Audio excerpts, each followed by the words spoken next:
سورہ یاسین کے اندر اللہ تعالیٰ جل شانہ نے جو مضمون بیان فرمایا، بنیادی مضمون آخرت کا اثبات ہے۔ اور جب کوئی شخص فوت ہونے لگے تو اس کے سامنے سورہ یاسین پڑھی جاتی ہے۔ اس لیے نہیں پڑھی جاتی کہ اس سے جان چھڑا لیں، بلکہ سورہ یاسین سے ایمانی لیول بڑھ جاتا ہے، تیقن میں اضافہ ہو جاتا ہے، آخرت کا عقیدہ پختہ ہو جاتا ہے۔ اس لیے حکم دیا گیا کہ اس کے سامنے سورہ یاسین پڑھو کہ جب رب کے حضور پیش ہو رہا ہو تو اس کے عقیدے میں پختگیاں پیدا ہو جائیں اور معاد اور آخرت کا یقین پختہ تر ہو جائے۔ تو یہ 2 رکوع ختم ہوئے، اگلے جو 3 رکوع ہیں ان میں معاد کا اثبات کیا گیا ہے، اور اللہ تعالیٰ نے آفاق اور انفس کے اندر پھیلے ہوئے دلائل کے ساتھ حضرت انسان کو بتایا ہے کہ تو رب کو کیسے بھول سکتا ہے، کیسے اس کا انکار کرتا ہے۔ تیرے وجود میں بھی دلیلیں ہیں، اگنے والے سورج میں بھی دلیلیں ہیں،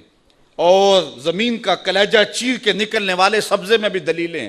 پھول کی پتی کے رنگوں میں بھی دلیل ہے، اس کے اوپر پڑی ہوئی شبنم کے قطرے میں بھی دلیل ہے، اور پھر